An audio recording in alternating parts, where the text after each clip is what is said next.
세상에 존재하는 모든 것에는 시작이 있고 끝이 있지요. 인생에도 시작이 있고 끝이 있는데 누구도 예외 없이 그 끝을 향해 가고 있습니다. 지난주에 우리 서민자 집사님하고 통화를 하면서 목사님 제가 다리가 너무 아파가지고 이렇게 말씀을 하시더라고요. 그런데 오늘 이렇게 저런 몸으로 이렇게 걸어 올라오는 걸 보면서 제가 좀 얼마나 마음에 큰 참 감동이 되는지요. 한 계단 한 계단 올라가는 것도 힘드시다고 그렇게 하셨는데 교회는 가고 싶은데 제가 몸이 이래서 못 간다고 내가 빨리 가겠노라고. 근데 오늘 오실 줄은 제가 상상을 못했어요. 근데 저렇게 거의 기다시피 올라오시는 모습을 보면서 참 사실 목사가 감동 먹는 것은요 그게 큰 게 아닙니다. 막 정말 무슨 순교자의 길을 가는 그것 때문에 목사가 감동 먹는 거 아니거든요. 정말 목사가 행복하게 목회하는 것은 그런 게 아닙니다. 작은 겁니다. 정말 작은 거 그 하나 때문에 용기를 내고 감동하고 감격하고 그래서 하나님의 사역들을 감당해 가는 거거든요. 그런 오늘 모습 속에서 보면서 제 마음에 참 큰 그런 감동과 은혜를 좀 보게 됐습니다. 우리는 젊든 나이가 많든 그게 중요한 게 아니라 끝을 향해 가고 있는 거예요. 점점 더. 하나님으로부터 보냄을 받아서 어머니의 품에서 시작된 우리의 인생이 이제 어느덧 그렇게 자라서 내가 어머니가 되고 내가 어머니가 되어서 그렇게 세월을 보내다 보니 어느덧 내 어머니가 그리했던 것처럼 나도 그렇게 본래의 고향인 하나님의 나라로 나도 가고 있다라는 거예요.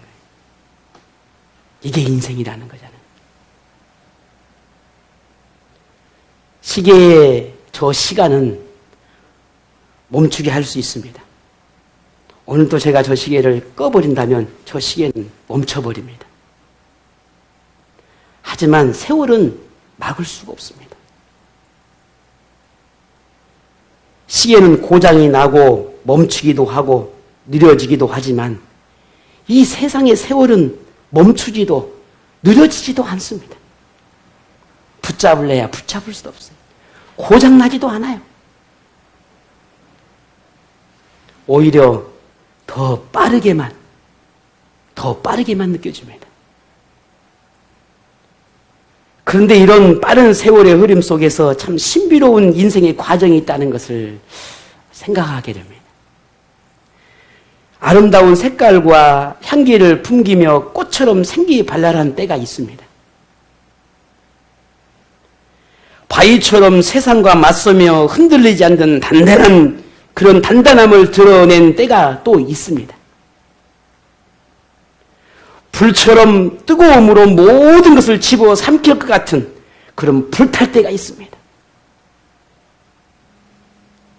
때로는 수용과 이해와 용납으로 물처럼 너그러운 그런 때가 있습니다. 오늘 여러분에게서는 어떤 모습이 보입니까?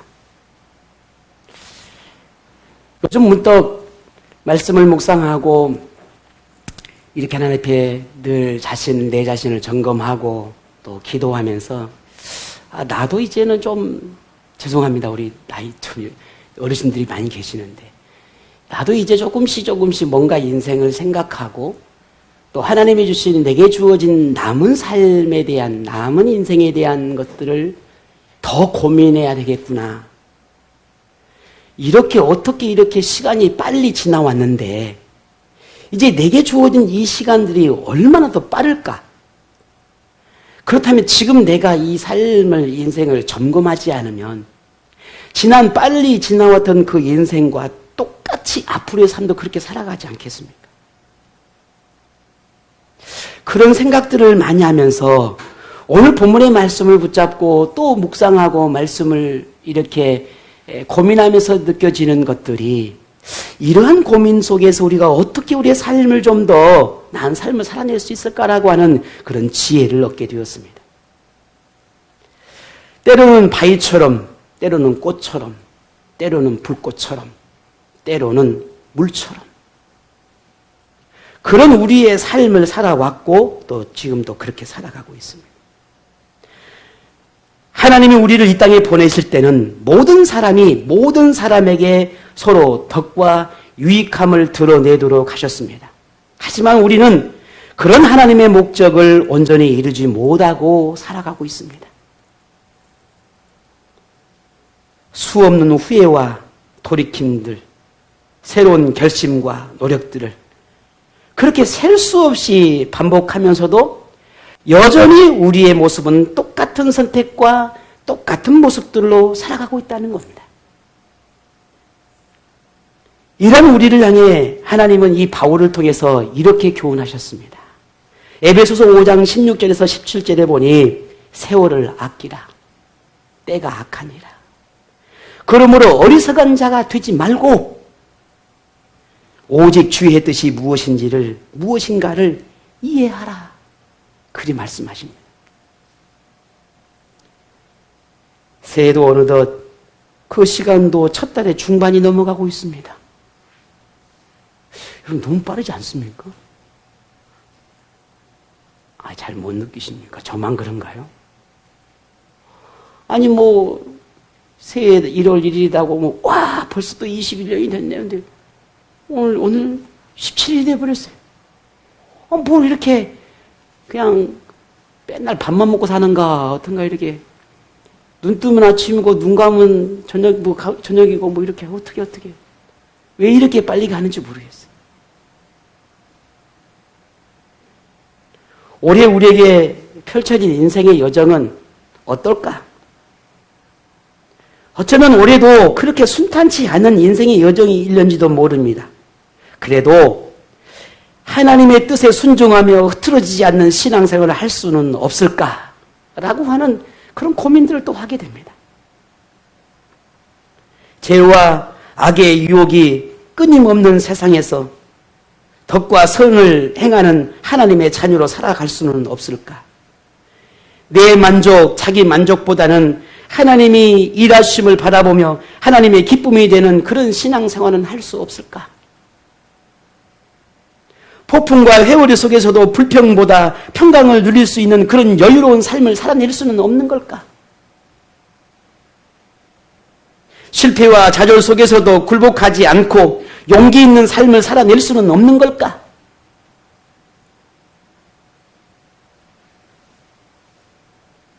지금 여러분은 어떤 기도를 하고 지금 새해를 이렇게 시작하고 계십니까?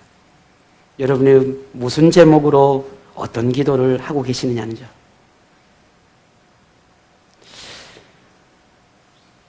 모두가 좀 더 나은 인생, 그래 작년보다는 올해 조금 더 뭔가 하나님 앞에서도 내 자신에게도 내 주어진 삶 속에서도 뭔가 좀 더 나은 인생을 살고 싶어하는 그런 마음의 다짐과 결단은 우리 모두의 소망이라고 생각을 합니다. 다 그렇게 시작했고 또 그런 마음으로 하나님의 도움을 구하고 있을 것이라 저는 그리 생각을 합니다. 자, 그런데 여러분의 그런 바람은, 우리 모두의 바람은 너무너무 간절하겠지만 그러한 바람을 이룰 수 있도록 세상이 우리를 도와줄까? 그렇지 않습니다. 세상은 도와주지 않습니다. 오히려 크게 달라지지 않는 것이 별로 없을 것입니다. 사회적 삶의 환경 역시도 변화되는 것은 그렇게 많지 않을 것입니다. 관계 맺는 사람들 역시 크게 다르지 않을 것입니다. 그럼에도 우리는 그 틈바구니 속에서 하나님의 자녀로 살아가야 합니다. 결국 세상이, 사람들이 혹은 환경이 변하기보다는 우리 자신이 변해야 한다는 것을 우리는 알게 됩니다. 내가 변해야 한다는 거죠. 내가. 내 직장 환경이 변화되기를 바라고 혹은 내가 뭔가 이룰 수 있는 그 무엇이 내게 이렇게 하루아침에 달라지기를 변하기를 바라고? 아니라는 겁니다. 우리 자신이 더 강해져야 하고 우리의 생각과 마음과 하나님을 향한 믿음과 세상을 바라보는 시선이 달라져야 한다는 겁니다. 하나님 안에서 새로워져야만 우리는 흔들리지 않는 믿음과 하나님의 말씀을 따라 살고자 하는 그런 신앙을 지켜내며 살게 되는 것입니다. 만약 하나님이 우리에게 삶에 대한 질문을 한다면 어떤 질문을 하실까? 문득 말씀을 준비하면서 그런 생각이 들었습니다. 하나님이 나에게 묻습니다. 야, 너는 평생 너는 어떤 마음을 가지고 너희가 살았느냐? 라고 묻는다면 하나님은 어떻게 나에게 말씀하실까? 그런 제 자신에게 질문을 하면서 문득 이렇게 생각이 됩니다. 내가 얼마나 세상을 변화시켰느냐를 하나님께서 내게 묻기보다는 내 자신이 얼마나 변화된 삶을 살았느냐라고 물으시지 않을까? 네가 세상의 불의와 악함을 얼마나 하나님께 고발했느냐라고 묻기보다는 네가 그 속에서 네가 얼마나 거룩함을 지켜냈느냐라고 내게 묻지 않을까라는 생각을 하게 됩니다.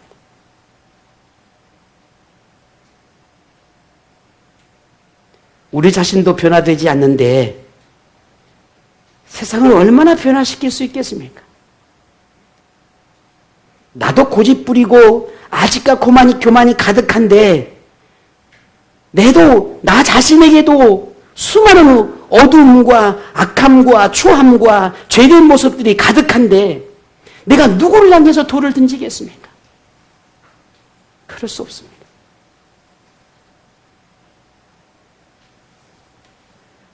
하나님 예수님께서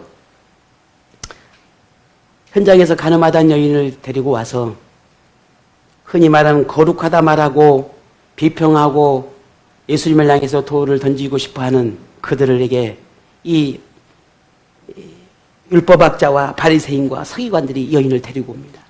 예수님, 선생님, 이 여인이 가늠하다 현장에서 잡혔습니다. 당신이 말하는 그 법으로라면 이 여인을 어떻게 하시겠습니까? 라고 묻습니다. 그때 예수님 뭐라고 말씀하십니까? 너희들 중에 죄 없는 자가 있으면 이 여인을 돌로 쳐라. 자기는 의롭다고 생각을 하고 자기는 거룩하다고 생각을 하고 조금 더 흠이 없다고 생각하는 그들이 손에 쥐고 있는 돌들을 다 내려놓고 그 자리를 떴다 했습니다. 우리도 어쩌면 그렇게 살아왔고 그렇게 살고 있는지도 모릅니다. 그렇게 세월이 흐르고 있습니다. 저도 그랬고요.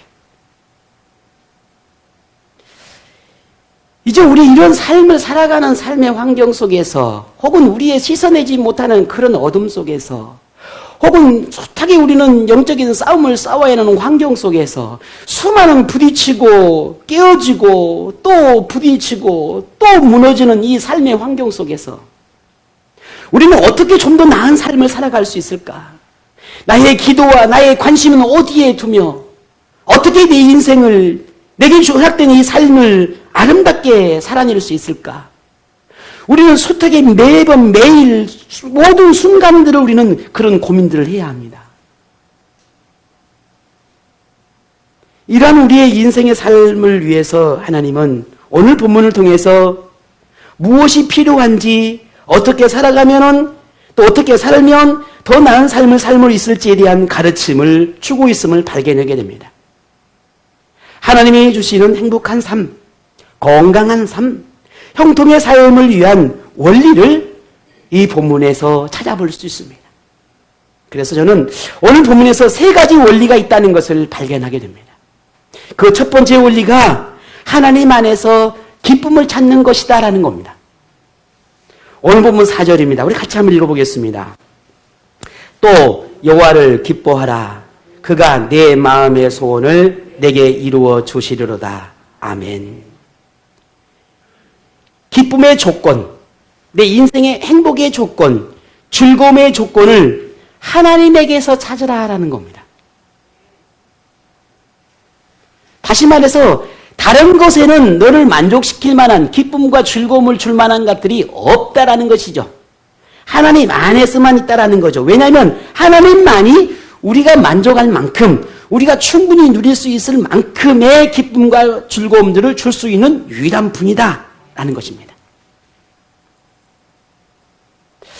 오늘 여러분의 가장 큰 기쁨은 무엇입니까? 아마 대부분 저를 포함해서 모든 사람들은 내가 꿈꾸고 내가 바라고 내가 원하는 그 어떤 것들이 이루어졌을 때, 내가 희망하고 소망하는 그 어떤 것들이 내게 이루어졌을 때, 그때 우리는 즐겁고 기쁘다라고 그렇게 말할 겁니다. 아니라고 말할 수 있는 사람이 있을까요? 아니. 우리 모두는 그럴 때 가장 큰 기쁨이죠. 하지만 우리는 내가 그렇게 바라고 원하는 그 모든 것들을 이룰 만한 내게 능력이 있느냐? 없습니다. 항상 목말라 합니다. 항상 힘들어 합니다. 오히려 감사보다 불평이 먼저 나옵니다. 만족하는 것보다는 부족함들이 항상 내 안에 잔재해 있습니다. 하지만, 그런데,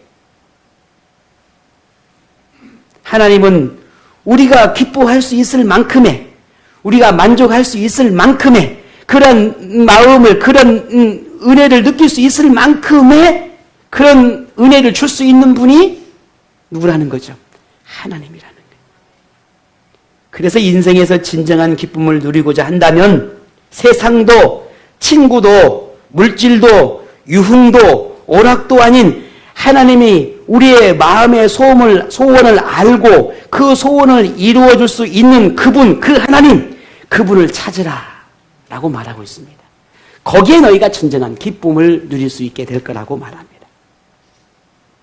자, 우리 지혜님들, 이제 지난해는 어떻게 됐든지 이제 오늘 이후 올해부터는 우리의 눈이 자꾸만 세상으로 곁는 줄 하지 말고 이제 하나님만을 바라보면서 그 하나님 안에서 행복을 찾고 형통함을 느낄 수 있는 그런 해로 만들어 가시기를 바랍니다. 두 번째 원리입니다. 두 번째 원리는 인생을 하나님께 맡기라는 겁니다. 이 이야기야 여러분 귀가 딱지가 않도록 듣지 않으셨습니까? 시편의 말씀을 들으시면서 수없이 말이 반복되지 않습니까? 그런데 오늘 또 하나님은 말합니다. 왜 하나님 이토록 수없이 똑같은 말들을 반복할까? 지겹지도 않으실까? 지루하지도 않을까? 듣는 나는 엄청 지루한데, 듣는 나는 엄청 버거운데 똑같은 말을 뭐 그렇게 반복할까? 여러분, 우리가 아이들을 길러보면 그러지 않습니까? 내가 이 말, 우리 아이들이 가끔 그래요. 아빠, 한 번만 더 하면 100번 할 것 같아요. 그 말 한 번만 더 하면 100번이래. 내가 100번 했냐? 그럼 이번 한 번만 더 하면 안 할게. 그래요. 그러면 다음에 안 합니까? 또 해요. 이번 한 번 아빠면 200번이야. 그래? 그럼 이번 한 번 더 할게. 우리 부모들이라면 누구나 다 우리 아이들에게 향한 마음이고 말들이에요. 왜 그렇습니까? 그냥 우리 솔직하게 이야기합시다. 왜 그래요? 권사님은 왜 그럴까요? 안 해. 안 하는 거예요, 그렇게. 하나님께서 왜 우리에게 반복할까? 안 하는 거예요. 저를 비롯해서 안 해. 가르친데도 안 해. 그렇게 하라도 안 해. 이게 옳다 그래도 안 해. 안 들어. 싫어. 힘들어. 안 해. 저부터가 우리가 그렇지 않습니까? 왜 또 말씀하는 거예요? 너의 삶을 정말 더 나은 이 삶으로 살고 싶어? 너가 정말 너의 삶의 형통함을 맛보고 싶어? 그러면 오늘 두 번째 원리는 뭔 줄 알아? 내 인생을 나한테 맡겨. 이거였습니다. 이게 오늘 본문 5절 6절이에요. 우리 같이 한번 읽어보죠. 내 길을 여호와께 맡기라. 그를 의지하면 그가 이루시고 내 의를 빛같이 나타내시며 내 공의를 정오의 빛같이 하시리로다. 아멘. 우리는 수없이 많은 내 삶을 위한 계획과 인생 설계를 합니다. 좀 더 나은 나의 삶을 위해서 밤낮 고민하고 걱정하고 어떻게 할까, 이렇게 할까, 저렇게 해볼까 수많은 생각들을 합니다. 이렇게 하면 되겠지, 저렇게 하면 되겠지, 내가 할 수 있는 게 뭘까, 수없이 많은 방법들을 찾아봅니다. 우리가 그렇게 살아오지 않았습니까? 그런데 우리가 인정할 수밖에 없는 게 한 가지 있습니다. 우리가 그런 노력들도 물론 있었지만은, 그러나 우리의 삶 가운데 그 모든 것들을 이루어진 것 같은 그 모든 것들은 다 우리의 삶의 깊은 곳에서 하나님이 돕고 계셨다는 사실입니다. 아무나 없는 것 같고 그 누구도 나를 도와주지 않는 것 같고 내가 지금 내가 삶의 현장 속에서 힘들고 수많은 스트레스와 고민과 수많은 걱정과 염려함이 내가 그 속에서 붙들어 살고 있는 것 같아도 그러나 그 속에서도 하나님이 나를 붙잡고 계시다라고 하는 사실을 우리는 잊지 않아야 합니다. 그렇게 우리는 지난 세월을 살아왔습니다. 단 한순간도 우리는 하나님이 우리를 외면한 적이 없거든요.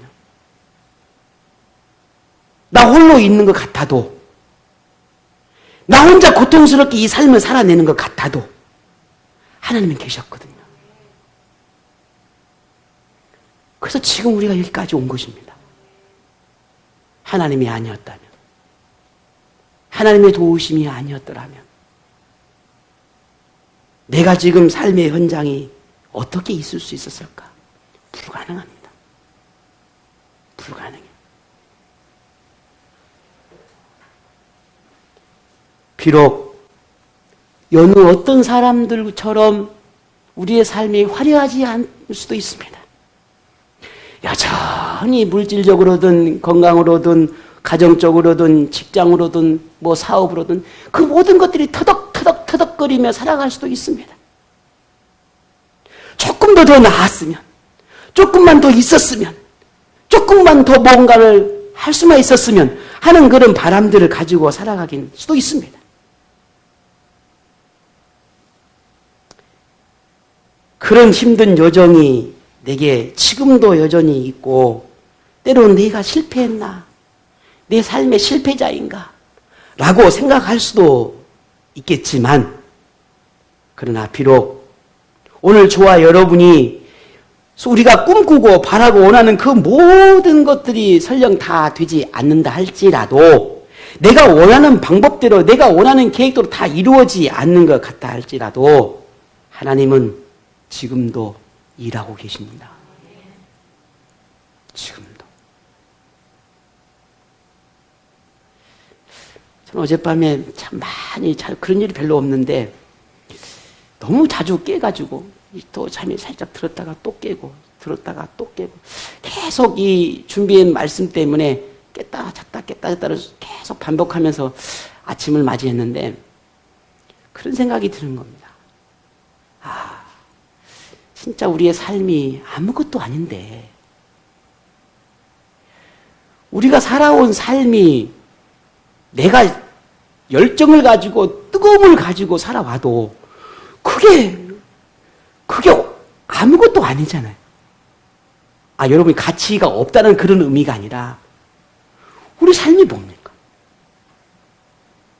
하나님이 덮어주지 않고 하나님이 이끌어주지 않고 하나님이 세워주지 않으면 우리 삶이 아무것도 아니에요. 남는 것도 더 가질 수 있는 것도 더 부리고 누리고 살만한 것도 사실은 없어요. 아무것도 없어요. 여러분 팬더라고 하는 곰 아시지요? 팬더라고 하는 곰, 눈 이렇게 시커먼 이렇게 팬더라는 곰이 있단 말이에요. 그 팬더라는 곰이 새끼 때를 여러분 아십니까? 어떻게 생겼는지? 새끼. 이 주먹만한 새끼인데요. 팬더 곰이 볼 때는 굉장히 예쁘잖아요, 지금요. 근데 요만한 새끼 때 이 팬더곰은 털 하나 없이 아주 그냥 그 속이 다 비칠 정도로 아주 투명하게 정말 만지면 터질 것 같은 그러한 새끼입니다. 근데 그 팬더 새끼가 자라면서 그렇게 예뻐지는 거예요. 털이 나고. 우리의 삶이 그렇더라고요. 우리 인생이 그래. 우리 적시 누나 같다 그러잖아요. 우리도 그렇게 만지면 그냥 터질 것 같고 보잘것없고 정말 뭐 어떻게 표현할 수 없는 우린 그런 인생의 존재로 태어난단 말입니다. 그러다가 하나씩 하나씩 걸치고 꾸미고 이렇게 멋진 인생을 살아가고 있는 거. 그 모든 30년, 50년, 100년의 삶을 누구 때문에? 하나님 때문에 살아가는 겁니다. 하나님 때문에. 목사 때문이 아니에요. 이 생명나무 교회 때문이 아니에요. 저 권사님, 저 집사님 때문이 아니에요. 하나님 때문에. 하나님 때문에.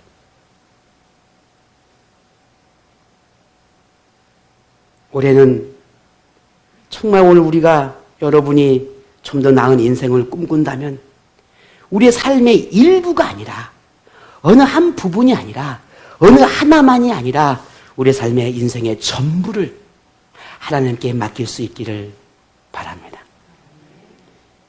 아무리 발버둥 쳐도 하나님의 도움이 없이 우리 능력으로는 아무것도 이룰 수 없습니다. 물론 우리가 어떤 노력이나 뭐 어떤 그런 내 재능과 능력이 필요 없다는 그런 의미는 아닙니다. 무작정 다 될 대로 되라는 식으로 하나님께 맡기며 그렇게 의지하며 그렇게 살라는 것이 아닙니다. 그랬으면 하나님 우리를 무능하게 만들었을 것입니다. 그러나 그렇지 않아요. 하나님 우리에게 지혜도 주셨고 감당할 수 있는 재능도 주셨고 우리에게 물질도 주셨고 가정도 주셨고 내가 가지고 있는 게 얼마나 많은지 모릅니다. 그것으로도 우리가 더 활용하고 더 선언하게 활용해서 하나님을 영원롭게 하고 우리 인생을 빛나게 할 수 있는 충분한 그런 은혜를 주셨습니다. 그런데 또 우리는 실패하기 때문에 그래서 하나님을 붙잡는 것입니다. 그럼에도 우리가 넘어지고 나약하기 때문에 하나님이 필요한 것입니다. 그래서 하나님 우리에게 말합니다. 내 길을, 내 인생을 내게 맡겨라. 그러면 그때부터 하나님은 빛나게 할 것이다라고 오늘 본문에 약속하고 있습니다. 그때를 바라보며 오늘도 하나님께 주신 이 땅에서 삶을 하나님께 맡기며 하나님과 동행하는 삶을 살아가시기를 바랍니다. 마지막 세 번째 원리입니다. 하나님의 뜻을 믿고 참고 기다리라 하는 것입니다. 오늘 본문 7절 함께 볼까요? 같이 읽습니다. 여호와 앞에 잠잠하고 참고 기다리라. 자기 길이 형통하며 악한 죄를 이루는 자 때문에 불평하지 말지어다. 아멘. 저만 그러는지는 모르겠으나 아마 여러분도 그러지 않을까 하는 생각 중에 하나가 신앙생활에서 가장 힘든 부분이 뭘까라고 하는 것을 생각해 보면 어쩌면 그건 하나님의 뜻을 아는 게 아닌가 싶어요. 하나님의 뜻을 알고 그 뜻대로 살아가는 것. 하나님의 마음을 분명하게 알아서 그 마음에 흡족하게 기쁨을 드릴 수 있는 그런 삶을 살아내는 것. 근데 문제는 시작을 못해.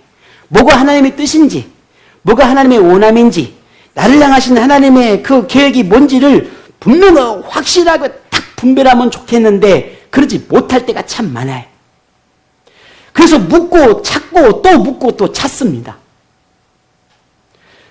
물론 어느 때는 확실하고 분명하게 보여주시는 것도 있지만 깨닫게 해주시는 것도 있지만 그렇지 않는 것이 참 많거든요. 그럴 때 우리는 그렇게 희미할 때 어떻게 살아갈 수 있을까? 칠흑같이 어두운 곳에 나보러 바늘을 찾으라 하면 그 바늘을 어떻게 찾겠냐고요. 근데 하나님이 우리에게 주시는 인생의 삶 가운데 마치 그렇게 느껴질 때가 있다는 말입니다. 그럴 때 어떻게 살아갈 수 있을까? 그런 삶을 살아내는 속에서 하나님의 뜻을 찾고 하나님께서 우리의 인생의 형통함을 원하시는 그 마음을 헤아려서 그럼에도 불구하고 믿음으로 하나님을 붙들고 살아가는 사람들이 있다라는 겁니다. 그 대표적인 사람이 오늘 본문의 다윗이라 할 수 있어요. 그래서 오늘 본문에 이와 같은 고백들을, 이와 같은 선포들을 우리에게 하고 있는 것입니다. 이미 계속해서 시편을 보면서 다윗이 어떤 삶의 환경 가운데 이러한 고백들을 하고 있는지 우리는 이미 알고 살펴보고 있습니다. 다시 한번 우리 기억해 보십시다. 다윗이 어떤 삶이 있는지. 다윗을 모함하고 괴롭히고 악한 소문을 퍼뜨리고 악담하는 이들이 끊임없이 일어나고 있습니다. 때로는 다윗에게 고난을 함께 그 길을 가겠노라고 함께한 사람들이 불평과 분노하는 사람들도 생겨나기 시작합니다. 다윗이 믿음으로 이겨내려고 그토록 하나님께 붙들려서 하나님을 붙잡고 살아가는 그 간절함들을 함께한 그들이 이해하기보다는 오히려 저주하고 다윗의 곁을 떠난 사람도 생기기 시작합니다. 이러한 상황에서 다윗이 할 수 있는 게 뭐였을까? 이런 환경 속에서 다윗은 무엇을 할 수 있었을까? 아무것도 할 수 있는 게 없었어요. 아무것도. 단지 그가 할 수 있는 것은 그들을 향해 불평을 쏟아내는 것이 또 아니고 분노하는 것도 아니고 그들 때문에 악에게 지지 않으려고 했다라는 거예요. 오히려. 왜? 내가 불평하고 분노하고 그들에게 내 삶을 오히려 저버린다면 하나님께서 지금까지 여기까지 하나님이 인도하셨던 그 모든 하나님의 은혜가 완전히 물거품이 되어버리는 거예요. 그러니 내가 그들로 인하여 불평하지 않겠다. 그들에게 내가 분노하지 않겠다. 악에 지지 않겠다라고 작정을 하고 있는 겁니다.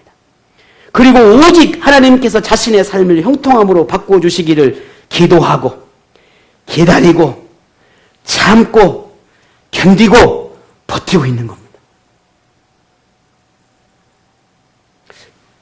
아침에 처음에 제가 누굽니까? 그 목사님 이야기 잠깐 했잖아요. 그 설교 가운데 그러더라고요.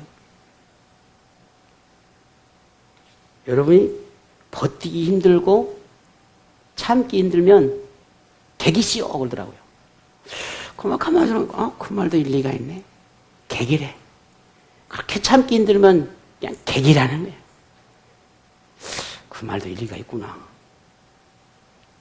그런 것 같아요. 우리의 삶을 살아가면서 여러분 모두가 이유야 다 다르겠지만 얼마나 많은 것들을 참고 견디며 살아가고 계십니까? 그렇지 않습니까? 누구는 참지 못해서 그렇게 살아가지 못하는 게 아니잖아요. 참고 살아가는 거. 견디며 살아가는 겁니다. 버티며 살아가는 겁니다. 누구 목사님 말처럼 개기며 살아가는 거예요. 어떨 때는. 왜? 나만 그렇게 살아가는 게 아니니까. 나만 그렇게 힘들고 고통스러운 게 아니니까. 하나님이 나에게만 그런 인생을 주는 게 아니니까. 나만 그러라고 그렇게 나에게 하나님이 허락한 게 아니니까. 그래서 하나님은 우리에게 오늘 다윗을 통해서 그렇게 말하고 있는 겁니다. 오히려 다윗은 그런 이들을 향하여 나는 온유함으로 대하고자 했다라고 오늘 본문에 말합니다. 오늘 11절에 그러나 온유한 자들은 땅을 차지하며 풍성한 화평으로 즐거워할 것이다 라고 고백합니다. 온유함이라고 하는 것은 온화함이나 온순함에 대한 말이기도 합니다. 그런데 그 온유함 속에 한 가지 더 다른 뜻이 있다면 겸손함이라는 게 들어있어요. 겸손함. 왕이 자신을 낮춘다는 게 쉬울까? 일국의 왕인데 자신을 더욱더 낮출 수 있을까? 그거 쉽지 않습니다. 그런데 다윗은 자신을 낮추었다. 비록 왕궁을 잃고 떠돌이로 전락한 왕이지만 다윗은 여전히 이스라엘의 왕입니다. 하나님께서 부여하신 권위와 권력을 부여받은 왕입니다.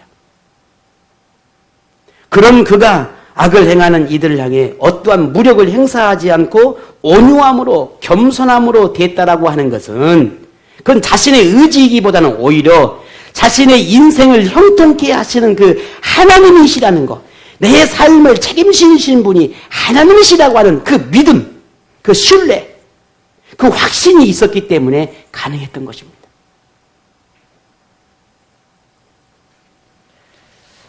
혹 여러분에게 왜 나에게 이런 일이 일어났을까? 왜 나는 이런 환경 속에서 이렇게 나는 살아가고 있을까? 왜 나는 이렇게 힘들고 어렵고 여러 가지로 각박한 이런 경험들을 이런 삶 속에서 나는 왜 계속해서 끊어지지 않는 이런 삶을 나는 살아내고 있을까?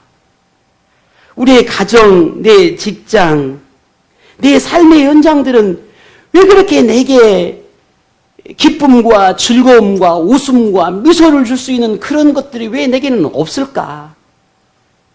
왜 나는 항상 이렇게 우울하고 힘들고 괴로울까? 여러분 그렇게 혹 생각하십니까? 그래서 그것이 고민이 있고 때로는 분노로 때로는 원망함으로 그렇게 다가오십니까? 그렇다 한다면 오늘 저와 여러분 우리 모두는 우리의 마음과 생각을 이제는 바꿔야 합니다. 어떻게? 하나님께로 향해야 합니다. 하나님께로. 하나님께로 돌려놔야 합니다. 그래야 비로소 하나님이 보이기 시작합니다.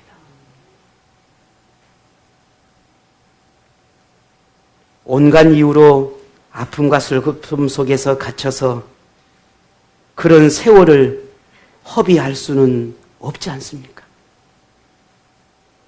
불안과 염려와 두려움으로 이 아까운 시간을 무의미하게 흘러보낼 수는 없지 않습니까? 미움과 원망과 불평으로 시간을 낭비하기에는 인생이 너무나 짧습니다. 너무 짧아요.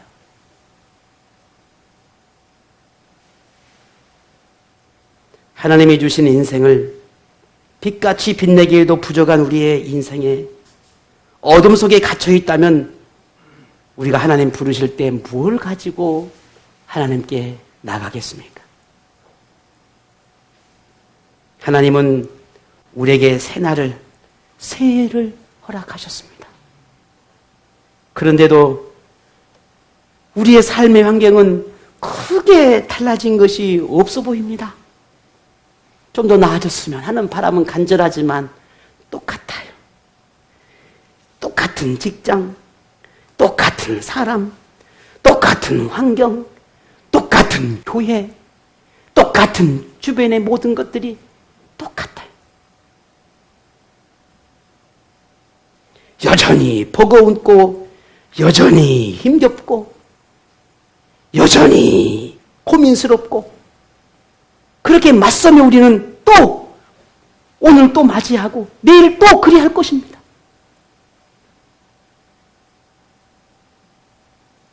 그래서 하나님은 오늘 우리에게 이렇게 말씀하는 겁니다. 하나님 안에서, 내 안에서 기쁨을 찾아라. 나를 통하여서, 나에게서 즐거움을 찾아라. 나와 함께 내 안에서, 하나님 안에서 내 새 인생을 계획해라. 하나님 안에서 만족을 찾고 하나님 안에서 행복을 찾는 삶이 되라고 우리에게 말씀하고 계십니다. 왜냐하면 하나님 안에 우리의 모든 인생의 답이 있기 때문입니다. 말씀 안에 길이 있습니다. 하나님께 맡기는 그 믿음의 기적이 있습니다. 우리의 삶은 그렇게 기적을 이루며 살아왔습니다. 오늘도 내일도 이 땅에 허락된 우리의 모든 삶은 그렇게 하나님이 만들어 가시는 기적 속에서 우리는 살아가게 될 것입니다. 하나님께 맡기는 삶이 될 때, 하나님을 의지하는 삶이 될 때, 하나님이 내 인생을 책임져 주기를 갈망하고 열망하고 소망할 때 하나님은 그렇게 우리를 만들어 갈 것입니다. 이 땅에서의 삶은 여러분 자신의 것이 아니라 예수님께서 십자가로 구원하셔서 오늘 우리의 삶은 더불어 살아가는 인생입니다. 십자가 안에 뒹굴며 하나님의 은혜 안에서 뒹굴며 그렇게 살아가는 삶이에요. 하나님의 십자가가 은혜가 아니었으면 우리는 가시와 엉겅퀴와 죽음과 고통과 절망의 삶을 살다 그 끝도 그 마지막도 영원히 그렇게 삶을 살아내야 할 인생이었습니다. 근데 우리 지금 어떻습니까? 아니, 코로나 때문에 힘들건 사실이나 그러나 우리에게는 희망이 있고 우리에게는 아버지 하나님이 계시고 소망을 주시는 하나님이 계시니 그러니 우리는 살아갈 수 있는 겁니다. 이제는 하나님이 주시는 형통의 삶, 행복의 삶이 되도록 악한 길에 서지 말고 세월을 아끼고 하나님의 역사하심을 바라며 참고 그때를 기다리며 견디며 온유함으로 살아가는 오늘 우리 모두가 되기를 원합니다. 그런 오늘 저와 여러분의 삶은 오늘 이 다윗을 통해 약속하셨던 우리의 인생이 빛나게 하겠다라고 하는 그 약속의 말씀을 우리 모두에게 이루셔 가실 것입니다. 오늘 이 믿음으로 오늘 또 내일 또 담대하게 용기를 가지고 살아내는 믿음의 사람들이 되시기를 바랍니다. 분명 그 끝에는 반드시 하나님의 영광이 여러분과 함께 할 것입니다. 형통함을 꿈꾸고 행복한 인생을 꿈꾸는 오늘 여러분의 모든 삶 가운데 그 모든 꿈을 이루게 하시는 하나님의 복이 여러분 모두에게 함께하기를 축복합니다.